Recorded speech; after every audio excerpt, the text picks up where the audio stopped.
This employee. conference will now be recorded. Suppose when you are hiring an employee and you maintain department, there are 4 departments in the company.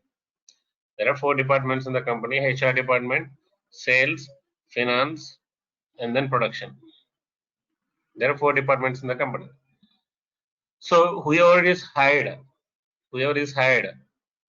part of one or the other department, these 4 departments, right? So when you hire an employee, you maintain a department name production. Okay, and you hire another employee, you maintain a department name HR, right? That means what? Here these employees are part of departments. You are identifying them with organic department, right? Instead of individual employee, you are identifying them as a department as a whole. Clear? Okay. So, for example, no organization makes the policies to an individual employee. Okay. So, organizations never maintain keeping an individual employee in mind. Clear? They never maintain a policy to an individual employee. They maintain a policy to a group of employees, and you identify that group based on different criterias. So these permanent employees, these HR department employees, this Hyderabad location employees, this high-tech city employees. So you are not talking about an individual employee. You are identifying them as a group. Okay, that group is created based on different criterias, and that's what those criterias are. 4 different structures in SAP: org structure, pay structure, okay, enterprise structure, location structure. So structure with the structure, you are dividing the employees and identifying the employees. And without a structure, there is no HR solution. Remember it. There is no HRIS system without these structures. Even if it is a Success Factors, Workday, or SAP, PeopleSoft, everywhere these structures are required. But we may not call them as a structures. Okay. But in SAP, we are just calling them as a structures. It is a very generic scenario. When you join in a company, you are part of one department or one division, one business unit, or one location, one sub location, okay, or one group of employees identified with a common technology. Clear? Okay, it can be any criteria. So you will be identified first, okay, within a group. Clear? So all those are created as a structures. Okay, so entire SAP, the solution in payroll, time management, benefits, compensation, okay, compensation, everywhere these 2 concepts are used. Entire solution is designed in SAP based on the structures and groupings. If you understand at this point how the solution is designed based on the structures and grouping, that's what SAP HR is. Clear? Okay, so for now we are working on only structures, dividing and identifying the employees. Later we'll work on a groupings. When you get into payroll, when you get into time management, benefits, etc., there you will have a concept of groupings. What is grouping? Simple example. Let's have across India, I have 200 locations. 200 locations. Okay, the list of holidays are not common in all locations, right? The list of holidays are not common in all locations. Okay, how many holidays we need to create? How many holiday calendars applied for the 200 locations? 200 holiday calendars or less?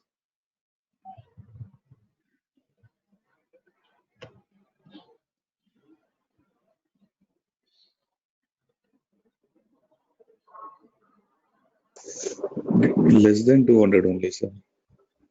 So why is it less than 200? Because it depends upon the states of if suppose we are taking India, means it will be depends upon the state. So 26 states will be having a different 26 calendars. So perfect. See here, there may be 200 locations. Okay, across 200 locations, there may be a or 10 holiday calendars. Why? Because, okay, some of the locations may have a common holiday calendar. Let's say 30 locations have a holiday calendar. Okay, I'm giving a name H1 holiday calendar 1, which has a 15 holidays.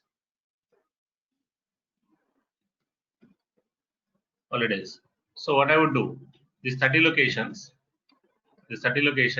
I keep them in a group H1, and to the H1 I assign 15 holidays. If I have to add one more holiday, I have to add to the group, not to the location. Just a one simple activity, add the holiday in the group. If you're creating 30 holiday calendars,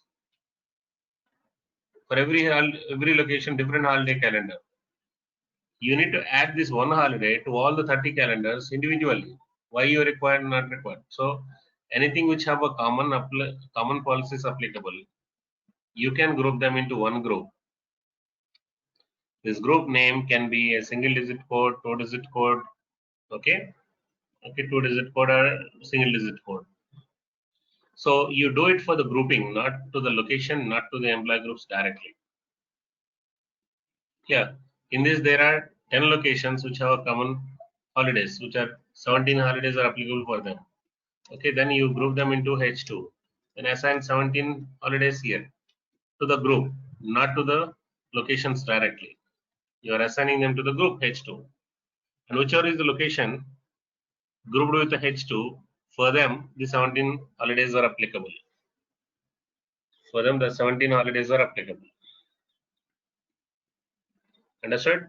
So that's what the groupings are. You will see them in the future when you get into the time and payroll. Okay, so the structures and groupings. So structure is a division of employees and identifying the employees. So here we are done with the organization structure, and we divided the employees based on, okay, departments in the hierarchy, in the business units, okay, and divisions. It can be anything. Different companies called divisions, okay, departments, SBUs, okay, strategic business units, okay. So different names and the jobs. Okay, now we are working on enterprise structure. Okay, so I think I've shared this document to you all. If not, let me know. I'll share this to you again. Okay, so read this. The elements of enterprise structure. What is enterprise structure? It is a division of employees based on accounting and geographical location. It is a division of employees based on accounting and the geographical location. What is accounting here? Geographical location you can understand. When I say a personal area is nothing but base location of employee, okay, this location or the employee is based out of this location, working from this location, or a plant of this company, you can say. Clear? And sublocation. So within that location, there can be a sublocations, multiple areas. There are sublocations. Okay, country he belongs to. All these are geography, right? Geographic data of an employee. Clear? And company code and cost center. What is this? Company code and cost center. What is nothing but a company code? What is company code? What is company code? See.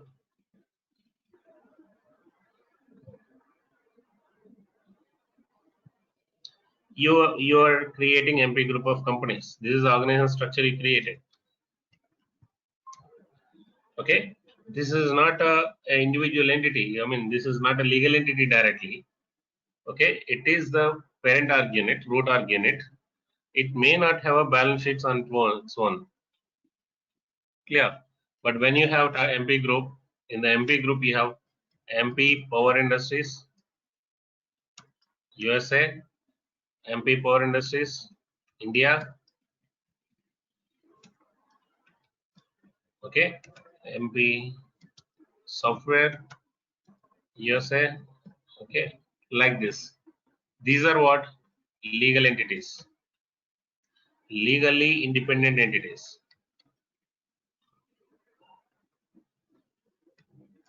Legally independent entities, right? Okay. So this has its own profit and loss account balance sheet. Its own stakeholders. This has its own stakeholders, its own profit and loss account and balance sheets. Clear? And it has its own assets and liabilities. Clear? So that's called legal entity. That's called legal entity. Legally identified by the government. Clear? Okay. So this MP Power USA one legal entity, MP Power India is another legal entity. Another legal entity. Okay. Simply you can call it as a balance sheet. One balance sheet is one legal entity for us. One balance sheet is one legal entity for us. So what is the relation of a balance sheet? What is relevancy of a balance sheet within HR? Anyone tell? Can anyone tell this?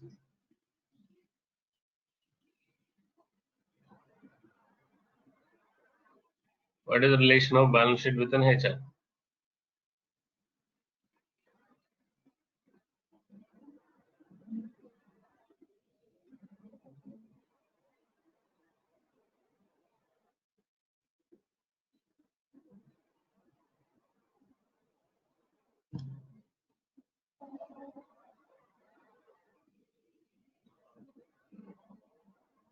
To identify the cost centers.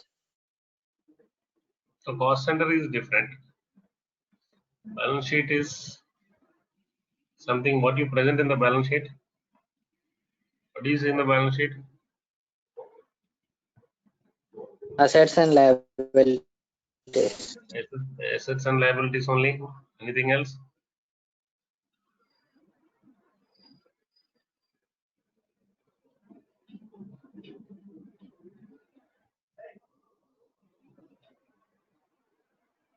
Salary receivable and salary payable.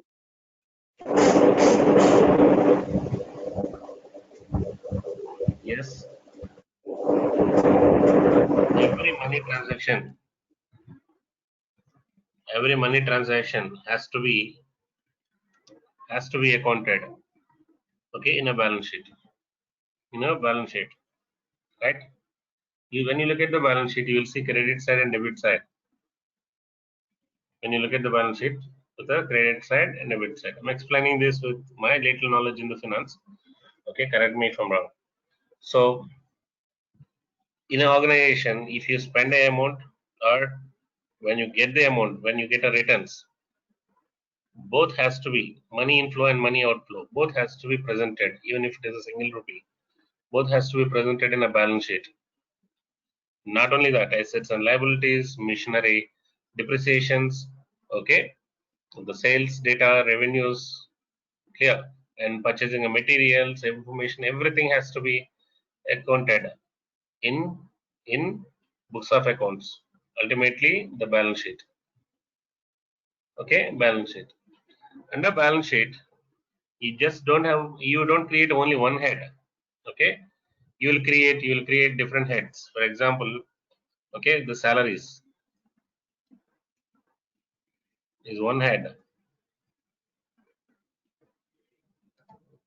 The balance sheet, and there is a purchase of materials, so and so material. Okay, there is a spending amount on, for example, advertisement. Okay, there is a sales returns. Okay, like this. Different heads will be there in the balance sheet. Under that, you will have amounts. You may debit them or you may credit them according to the fundamentals of the finance. So this is what is a balance sheet.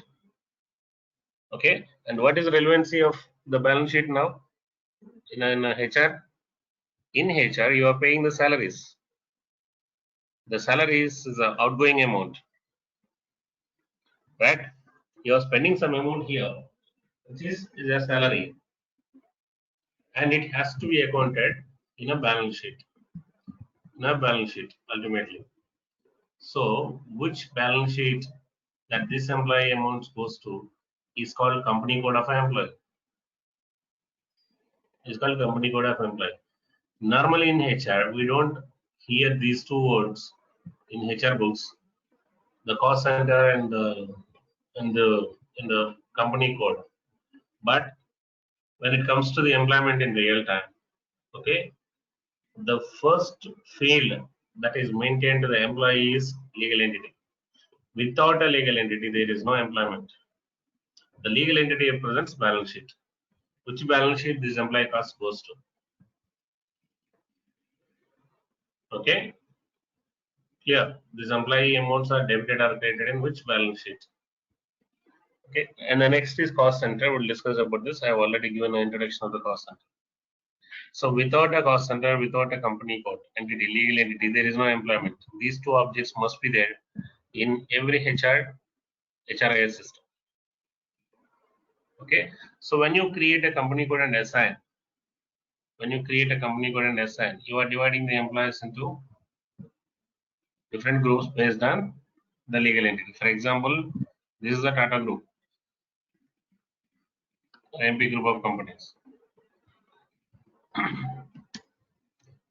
MP group of companies. It has totally 1 lakh employees. Okay. Now this MP group has MP Power Industries USA, MP Power Industries India, MP Software Solutions USA, MP Software Solutions India. Okay. So this is MP Power USA.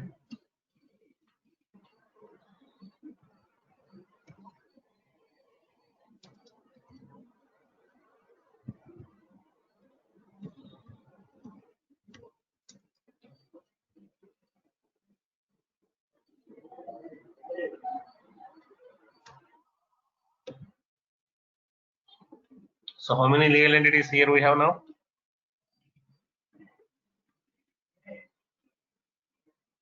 Two countries cannot have a single balance sheet, right? Every country has its own balance sheet, remember it. So company code is country specific. Company code is, a legal entity is country specific. Clear? Every country will have its own, at least one balance sheet. Okay. Now when I'm hiring an employee, if I maintain a legal entity, okay, how many groups I divided these employees into? 4 groups, isn't it? Okay, 4 groups. Let's say here we may get 20,000 employees. Okay, here let's say 30,000 employees, here 10,000 employees, and 40,000 employees. Isn't it a division? Isn't it a division of employees? You are dividing the employees into 4 groups. When you maintain a field called company code, that's the way you need to learn HR. Why are you creating a company code and assigning to the employee? Why are we maintaining these fields? The employment data, yesterday I have shown you. Okay, the employment data, all the fields of the structures has its own purpose. This is a field in an enterprise structure, and what is the purpose of it? It determines the balance sheet applicable to this employee. Here, one purpose. Every field has its own purpose and employment details. In yesterday example, okay. So if you remember the yesterday, I don't know if I have saved it or not. Yeah. Okay. You see the position, department, enterprise structure. Okay, everything. Every field has its own purpose. Now we are discussing the company code, legal entity. And what is the purpose of maintaining this field? Because it determines the balance sheet applicable to the employee in the books of accounts, where these employee salaries are credited or debited in. Clear? Okay. Now,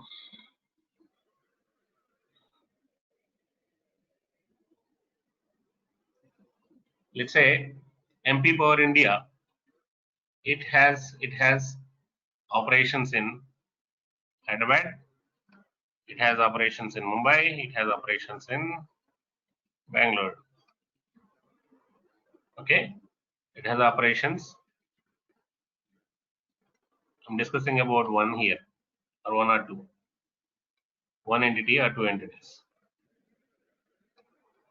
So what is this?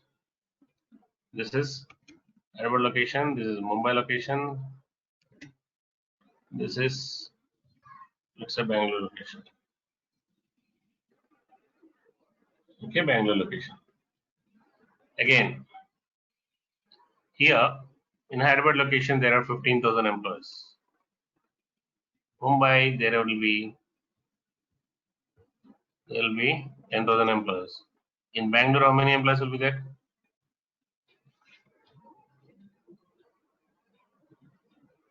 $5,000. How many? 5,000. So like this, let's say every entity has a three locations. Let's assume every one of these four legal entities has a three locations.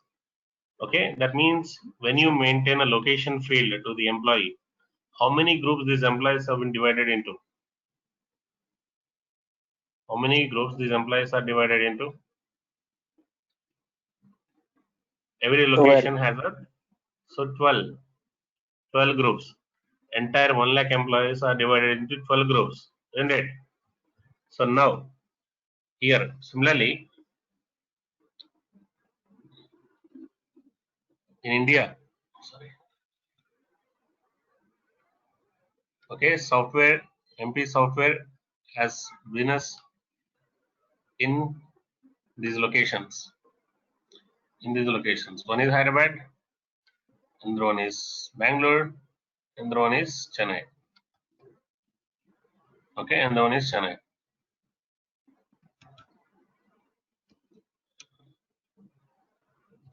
Okay, Bangalore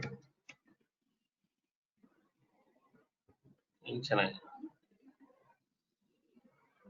So here, let's say there are 10,000 employees. Here 5,000 or 15,000 employees. Then remaining 15 here.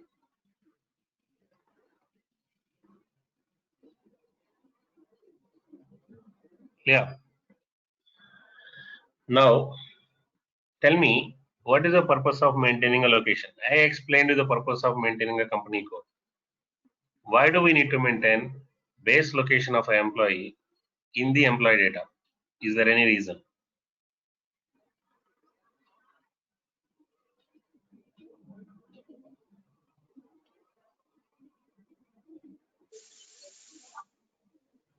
Based on location, we will be crediting their salaries cost center. Okay, anything else? Because each and every state will be having different pre-tax labor welfare fund and everything, sir. So to bifurcate that one, we might bifurcate the locations and calendars, like holiday calendars also. Holidays applicable to each location can be different. Okay, there are some legislation requirements, statutory requirements. There are non-statutory requirements.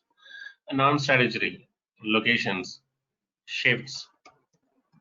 Okay, shift patterns, payments and deductions can be different. Payment policies, pay policies. Okay, pay policies, other time policies, benefits policies. Okay, everything can be based on location, right? This can be based on location. The organizations might apply a particular policy based on the location.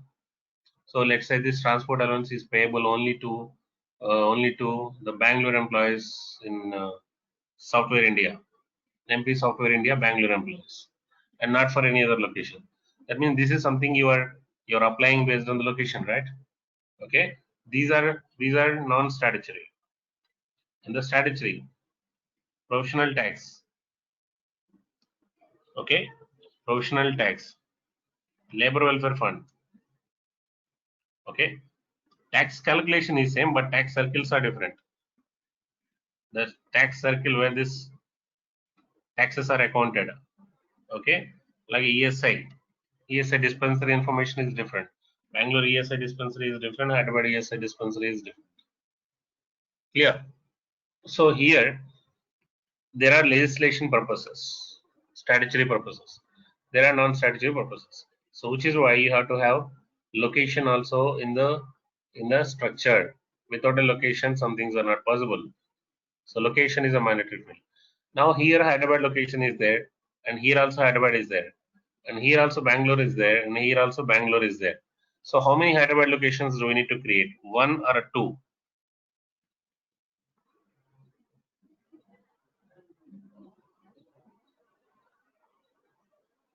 One or two? One, sir. Is it like one Hyderabad location assigned to both Power Industries and then Software India? But the company code will be different, no, sir. Like power in and the software in that will be different, no, sir. Anything else? Yes.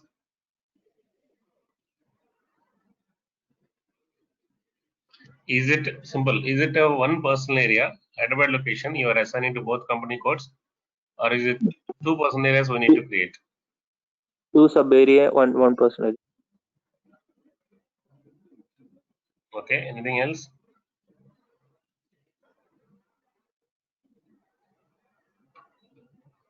Anything else? Okay. Now observe this. I'll tell you one more data. I'll give you one more data here and then tell me. Suppose Power Industries in Hyderabad, Power Industries in Hyderabad is there in Opal and BHEL. Is there in Opal and BHEL. Okay. And software in Hyderabad is there in Hitech City and then Amirpet. Okay. Hitech City and Amirpet. Now tell me how many Hyderabad locations are required here.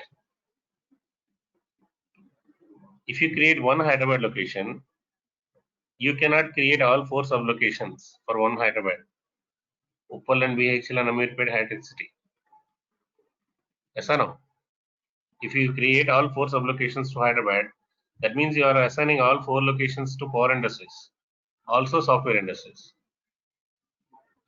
If you create two Hyderabad locations, HY01 and HY02,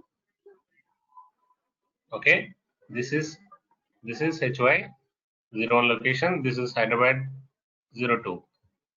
Both are Hyderabad only, but their sublocations are different. This Power Industries is there in where? It is there in BHEL. Okay, it is there in BHEL, and also it is there in Hyderabad. Sorry, in Hyderabad, Uppal.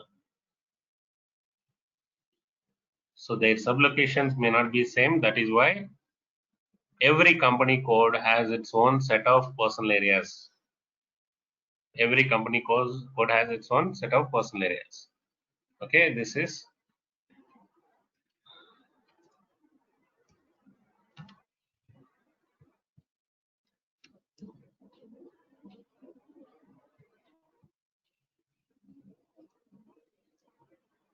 now. What is the purpose of sublocation? Why we need sublocation here? There should be a purpose, right?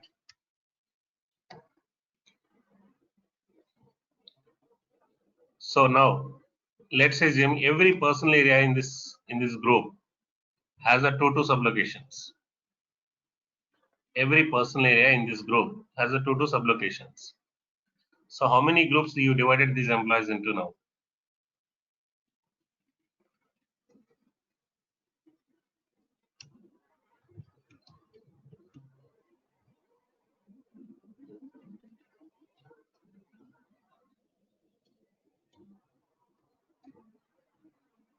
Every personal sub area has a two personal area. See, there are four company codes.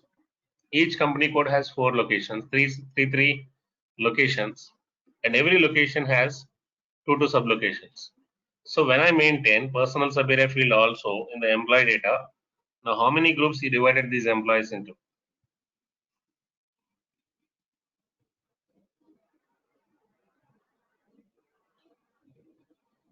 How many groups you divided these employees into?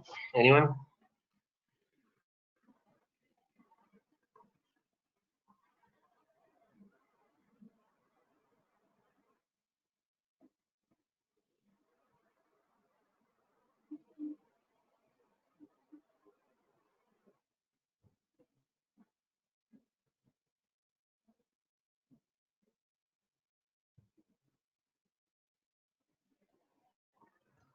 See, the moment you maintain personal area, okay, how many groups totally?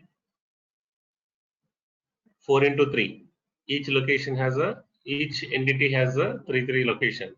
So 12 groups you divided.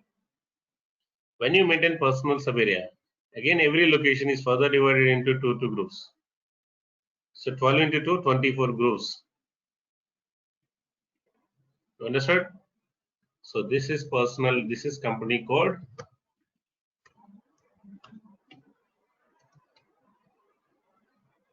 This is personal area or base location. In SAP we call it as a personal area. And this is personal subarea, which is nothing but a sublocation. So the moment when I maintain company code, I divided the employees into 4 groups. When I maintain personal area, I divided these employees into 12 groups. When I maintain personal subarea, okay, I divided these employees into 12 groups, 24 groups. Like this, the more fields you are maintaining, the more division you are bringing. And it's easy to identify. It's easy to identify. Okay, for example, I'm applying this transport allowance. I'm giving this transport allowance to the employees in power industries, Hyderabad location, and Uppal employees. Okay, I'm giving a transport allowance. This is applicable to only Hyderabad, MP Power Industries, Hyderabad location, only Uppal employees. Now it can be easily done, right? Okay, it can be done easily. First, I check the company code, and then I check the Hyderabad location, and then I check the Uppal location. If these 3 are satisfied, bring those employees and apply this calculation. Otherwise, don't apply this calculation. So you can write such a rules. You can write such a rules easily. If you do not identify, see, you may identify when you look at the employee, but how does the system understand, okay, who is from which location, who is from which entity, who is from which sublocation? Are we clear, guys?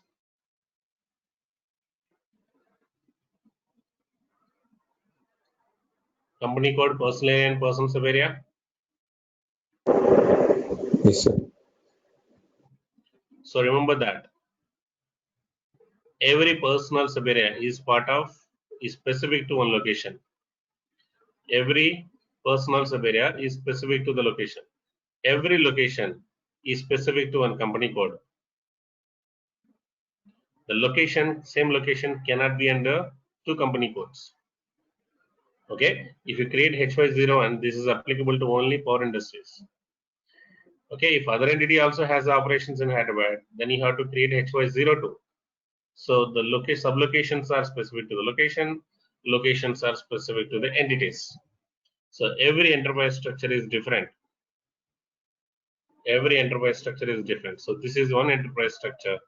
This is another enterprise structure. This is another enterprise structure. So that's what is division of accounting based on accounting and the geographical location. Now, what is personal structure? What is personal structure?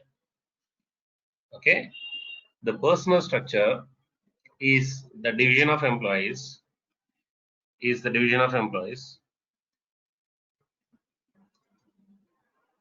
Let me show it here.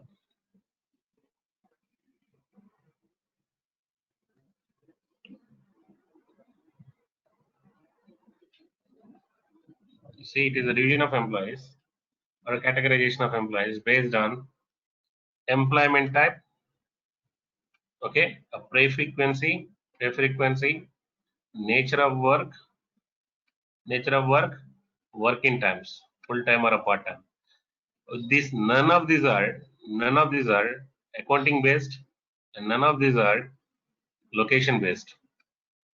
Yes or no? Okay. This categorization again is depending on either employment type or pay frequency or nature of work or working times, etc. Clear? Okay. Now why? Why is it required? Now observe this. In Uppal, how many employees are there? 10,000 employees are there. For all 10,000 employees, The policies same, pay policies and time policies.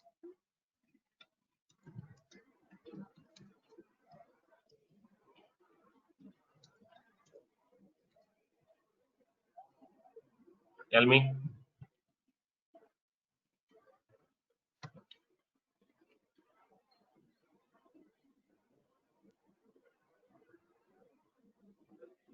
The pay policies and time policies are same It will be different.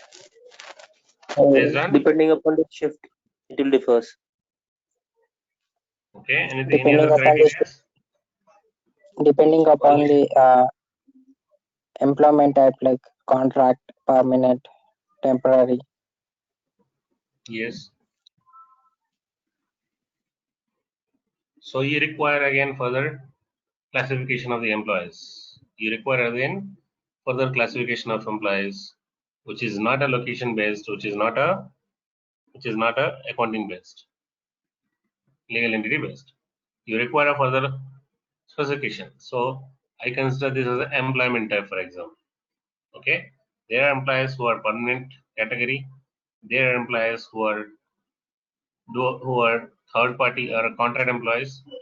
Okay, there are employees coming from outside, in-paid employees, etc. Okay, here you are using another criteria. Here you are using another criteria.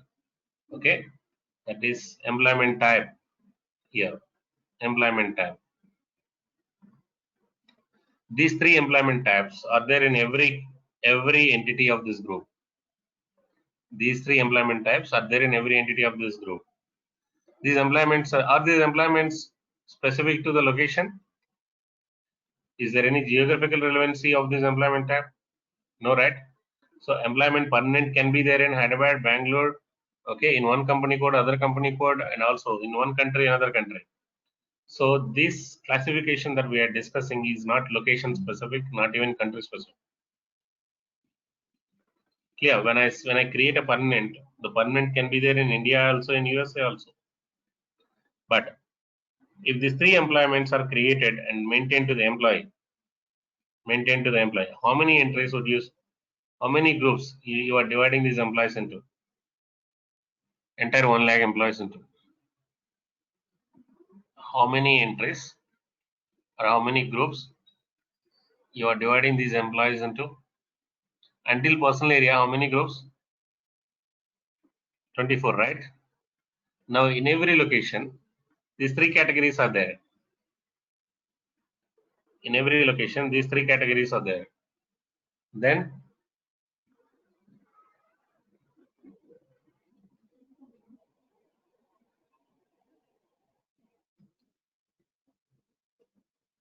72. 72 groups, or let's say retiree employees. 72 groups. Clear? This is employee group, personal structure, and the same thing can be there here and also here.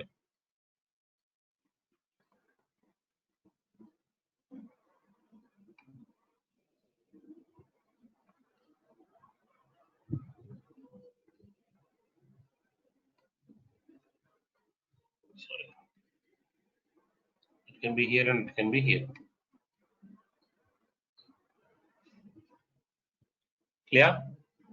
Now, again, let's say there are 8,000 permanent employees.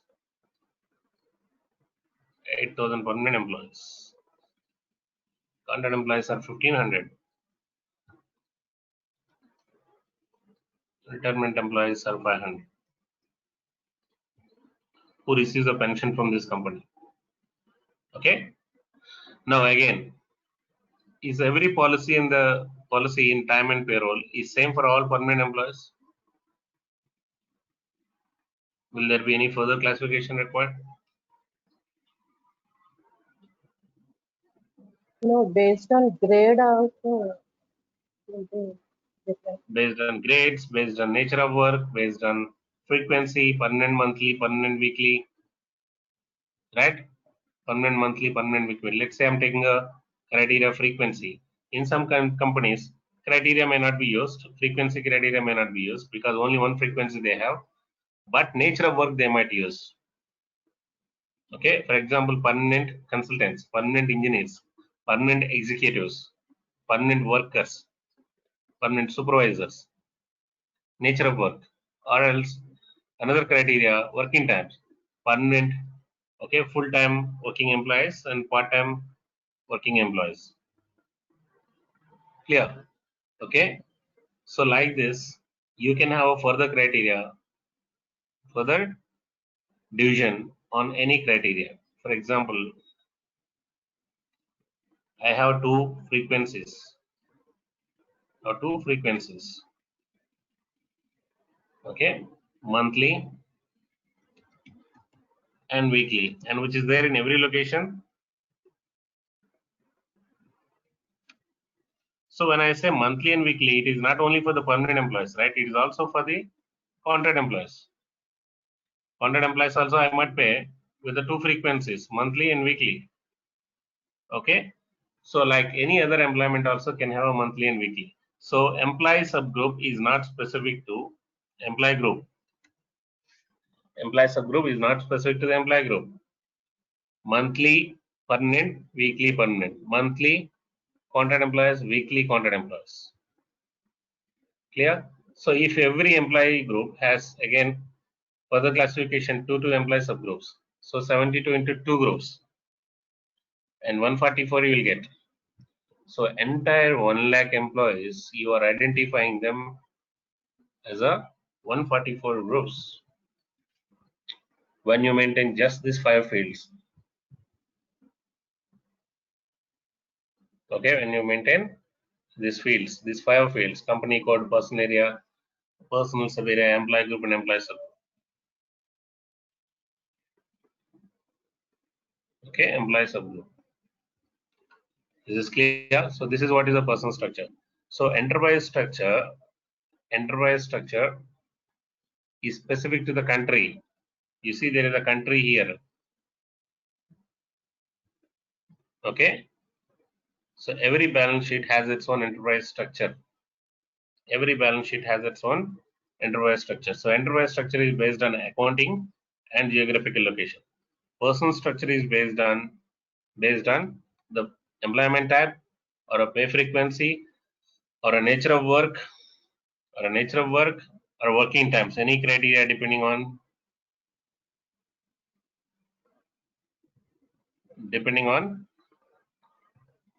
any criteria, you can divide these employees. So the structures are divisions of employees, divisions in the HR system. Any question here so far? No, sir. Understood the purpose of the structures? Why we maintain the structures to the employee? Because every field you are maintaining determines some policies applicable to the employee. I'm applying some policy to the permanent employees that may not be applicable for other employees. Or I'm applying some policy to the permanent monthly employees that may not be applicable to all others. So to apply the policy, you are dividing the employees and then identifying.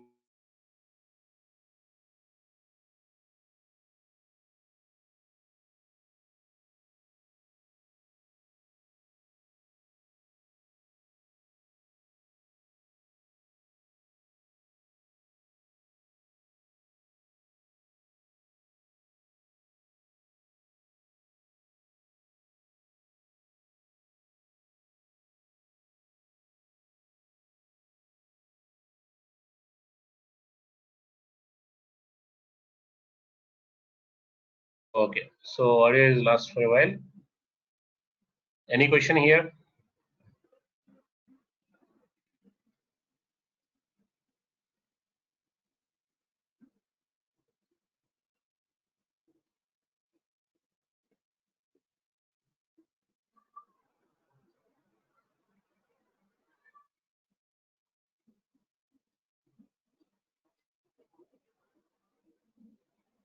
Okay, catch you tomorrow. I'll show you these steps practically. Have you received this structures document earlier when I sent all of you? there is a text or a Word document I've shared with the structures.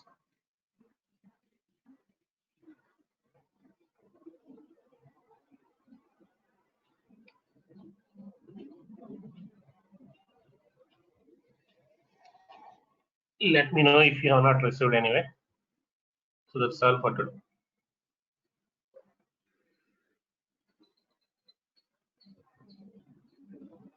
Sir, yesterday I asked you about this Okay. class Okay. company code See, relation. yeah, I showed it to Abhinesh. Let me show you this again.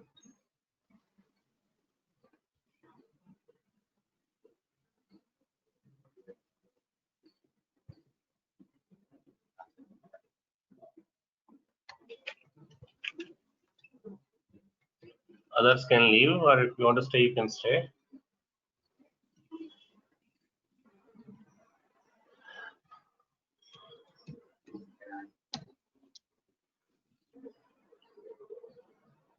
Okay.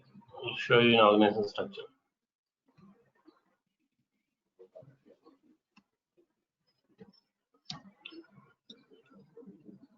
Sorry.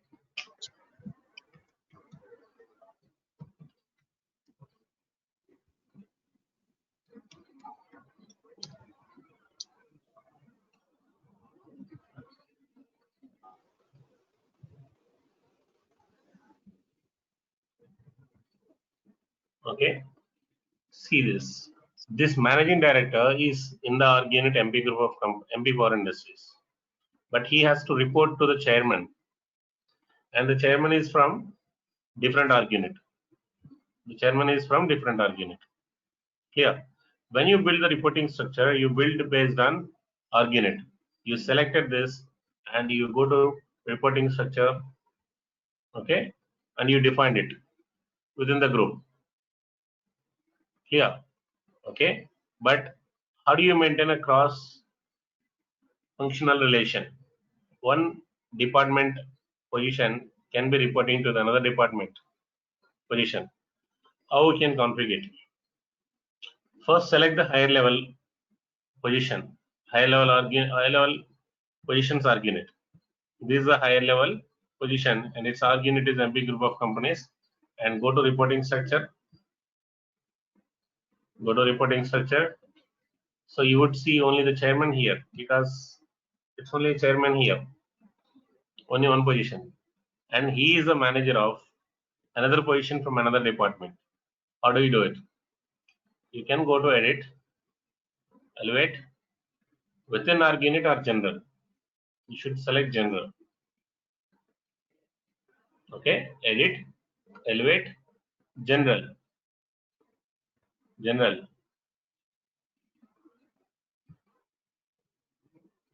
Use structure such always, it will be easy. General. Then go to MP group of companies. The chairman is the manager of managing director. Select that.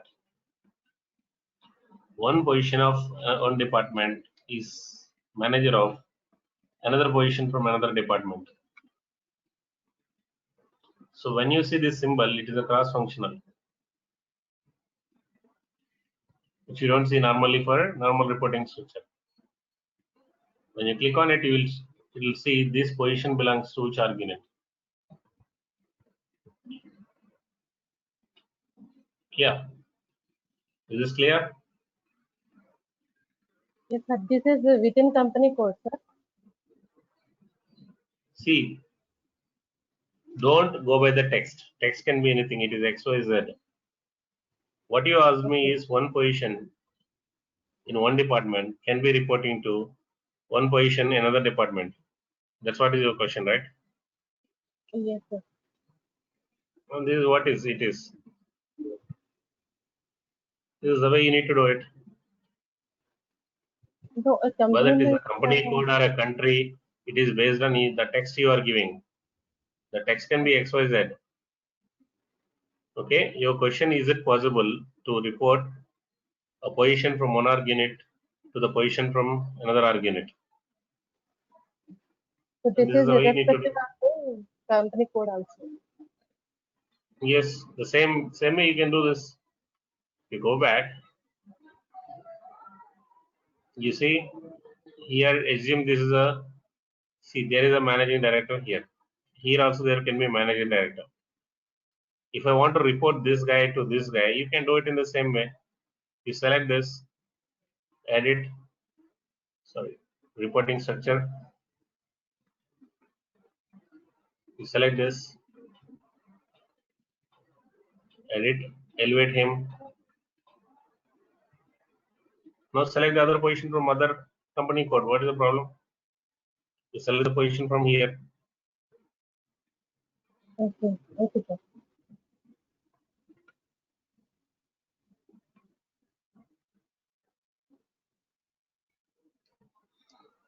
Do Okay, we so that's all. have any screen to display all reporting structure at one place, like a simple maintenance? No. Org unit wise only you can see. Okay, or Okay, else in organization staffing method, you can see all positions on the same screen. okay, Whoever is reporting to, in general structure also you can see it with help of evaluation path. okay, sir. See, when you run that report, I showed you one report, right? I used evaluation path, and based on evaluation path, it is giving me the objects. Yes, There you apply S to S evaluation path, position to position. A position is a line manager of, line supervisor of another position. So give a higher level position, okay, and give that evaluation path and execute it. It will show you all the sub-level and their level, sub-level positions, hierarchy, etc. That comes under reporting. okay, okay, sir. But if you want to see this organization structure in a structural view, here there is a structural graphics, which is another method of creating the organization structure. Okay, no company uses this, not so user friendly. Select this, go to structural graphics. This is another method, one of the methods I told you. Okay, but here all org units are in the same color, positions also in the same color and the same symbol. You can change the symbols and colors using the options here. Color assignment, symbol assignment. You can create organization structure in a structural format. Okay, you can create, you can change the shapes. All these shapes you can use, all these colors you can use. You can even create objects directly from here. What you want to create, like this. So there is no point in working on this many methods. No, you can't even explain to the client all this. So ignore this structural graphics. Okay, in a graphical view, you can display the organization structure with the different symbols and colors.